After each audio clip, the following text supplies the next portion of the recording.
Bienvenidos y welcome to Saqsaywaman, Cusco, Peru, a pretty old Inca ruin that we'll talk about more later. Let's go.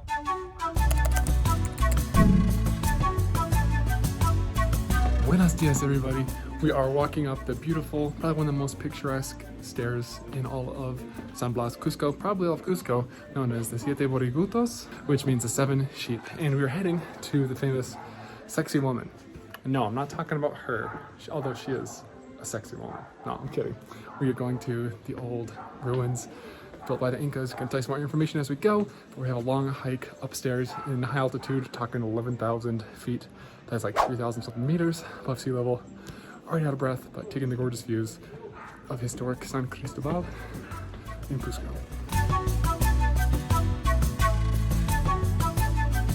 Just look at the influence from the Spanish architecture, all the gorgeous potted plants and flowers as you go, guys.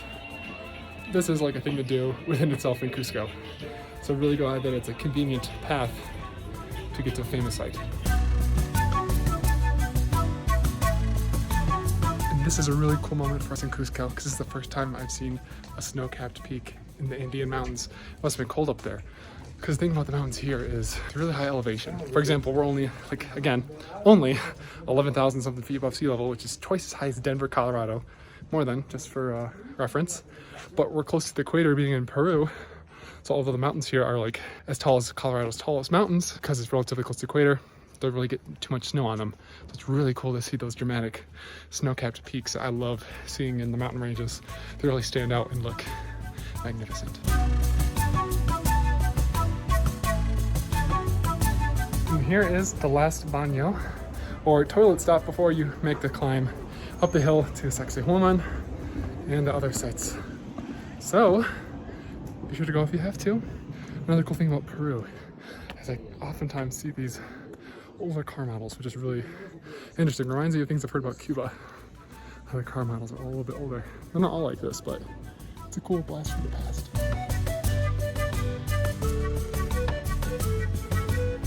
And what I do love about this trail, the Saqsayhuaman, we took it the other day, is it's literally right from the town of Cusco, right from the neighborhood of San Cristobal, and you're already away from the town where you can get gorgeous sights of it in the mountains in the background there. And we're in a more of a natural setting where it's more green, but there's still like those stones, which I'm sure the path was made back in the day, either by the Incans or Spanish, who knows.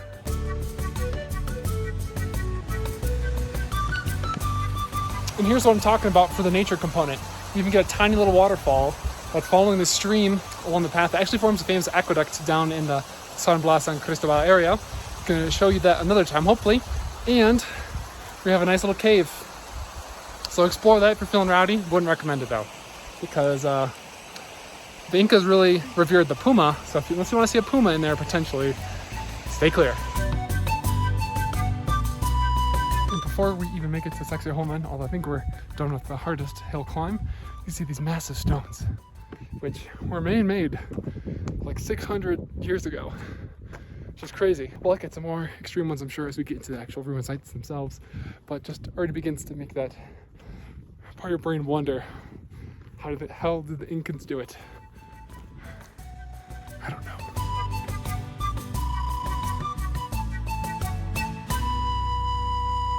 Alright everybody, so we are about to enter the famous Saqsaywoman. See what I did there? No, the ruins of the Saqsaywoman. Sorry, that was a little too PG-13 for you. Anyway, we got dos boleto general, or 2 general tourist tickets, which provide access to 15 sites, because I think one is closed, in the Cusco area, including the Sacred Valley, Saqsayhuaman, and yada yada yada. We'll try and visit a lot because you have 10 days for this ticket to be active.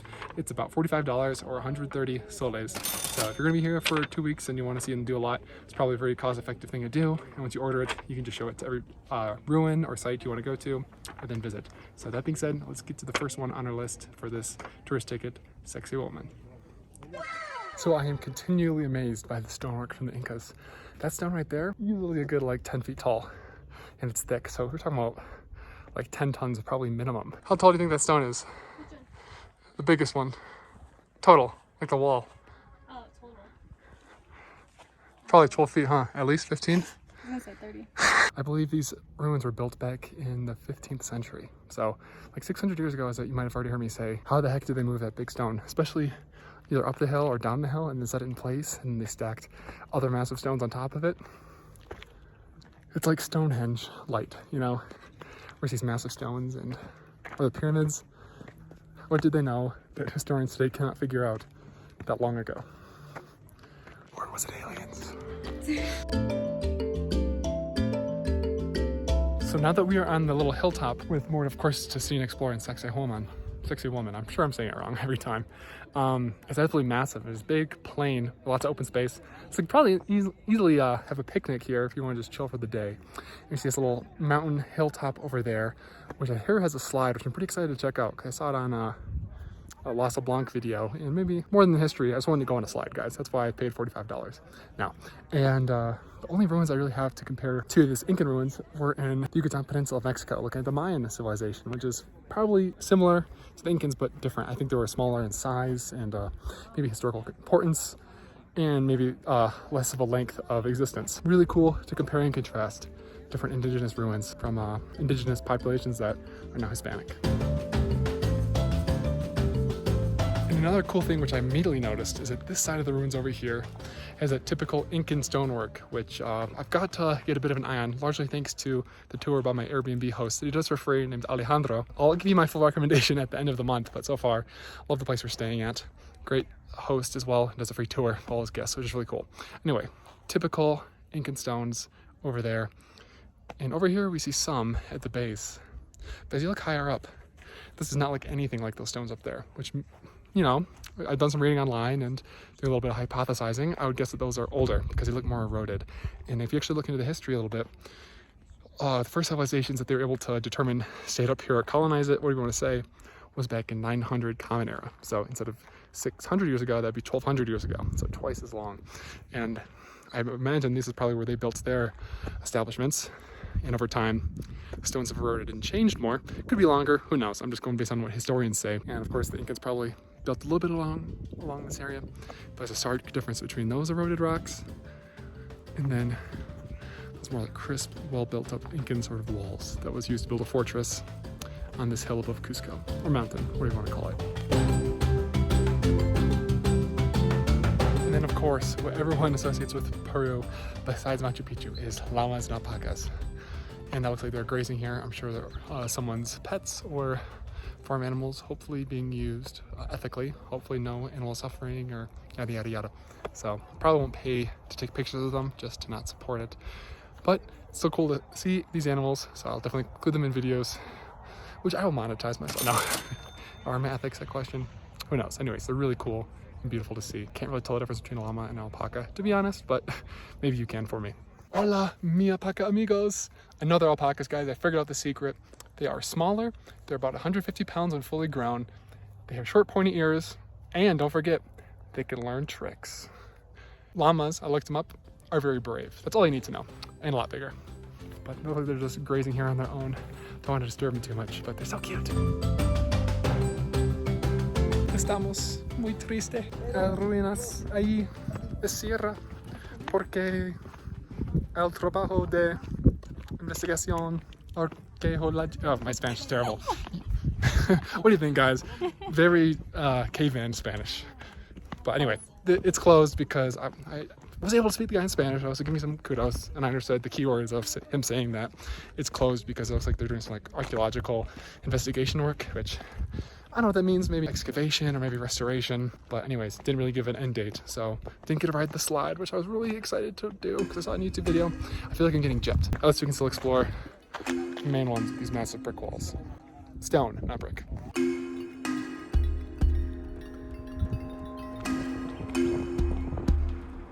So now walking along this little ridge, actually in the heart of the ruins, I'm starting to see these really interesting little old houses maybe, and those straw or whatever tops really remind me, again, guess what, of the Mayan ruins I saw in Tulum. Check out that video if you're interested in history, ruins, indigenous cultures, because lots to see there in a really different, beautiful climate.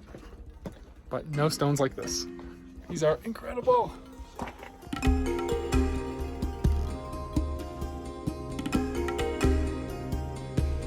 So again, the Incan stonework is what really stands out to be one of the greatest achievements of that old ancient civilization. For example, these stones, not only are they massive, and not only were they able to stack them like such, but they were able to cut them in such fine, straight lines, and also the way that they were precisely put together. They say that you can't even stick a piece of paper between the stones here in the ruins. And how the heck did they do it with the technology they had back then? Let me know what you think. Never mind, you could definitely fit a paper in here.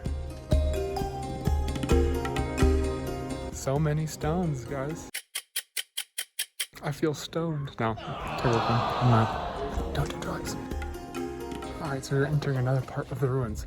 This looks like it's probably maybe a door or a passage based on this sort of historic landmark. The entrances to buildings or maybe wherever, maybe a fortress, tower, hard to say, has always that sort of arch or like a trapezoid shape with the stones. And if it has 2 layers, which you can see in Cusco, it means is for someone that was noble. So to me, even though the ruins are kind of ruins, not fully intact, that means the entrance we went through signifies entering probably a building of some sorts. My tours are free, guys. You can call me at, no, I'm kidding. So here's one of the things I might have said it before in this video, but you have to look out for it. Whenever you see these signs here with this sort of trapezoid or rectangle with this lateral side slanted, again, it's just another word for trapezoid, that is just indicating this used to be an entrance. So when it says Inti Punku, this is a name of something which I cannot decipher, unfortunately. I don't speak Quechuan, but I do know that this used to be an entrance to, my guess, is a tower, because Saqsayhuaman, get lightheaded, it used to be a fortress with towers used for protection, and it was very geographically convenient location because it's right above the old empire that is Cusco to spot other invaders from other areas such as Pisac or whatever may have you. So it's a good stronghold. And anyway, just keep your eyes out for these structures. They're massive, and again, they indicate entrances, which maybe you can just tell by looking at it, but with the ruins and the state they are, sometimes you can't always imagine the whole picture. Fun fact. One great thing about the ruins here is even if you aren't super into history, the views are insane of the Andes Mountains and the other ruin sites above or below. So definitely worth going just to see some great views of the surrounding area of Cusco, where an old civilization used to live and was their crib. Pretty cool, huh?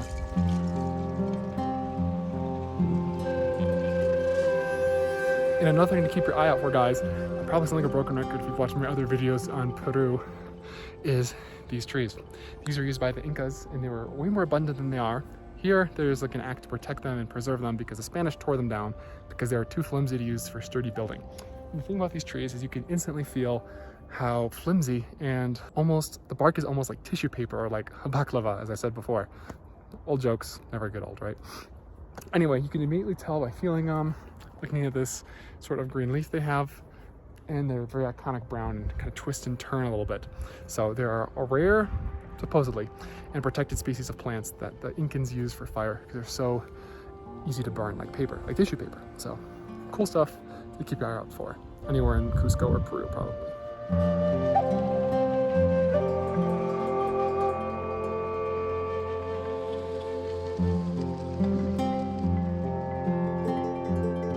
All right, gang. Oh, so we are at the most southern part of Saqsayhuaman. As you can see, the stairs down here, don't show them, Vanessa, I'll clip in a video, leads as a nice exit back down to the town. But here you get an excellent viewpoint and perspective of Cusco town, including the other side of the Andes mountain range. You can see lots of main sites, such as the Plaza de Armas. You can see all of the Spanish-style red roofs, and some other sites downtown that you might have seen already. So really cool. You should have seen Vanessa's face. I was doing that little vocal, what do you call it? Traumatizing voice. Sure. Anyway, definitely come here for the views as well of Cusco.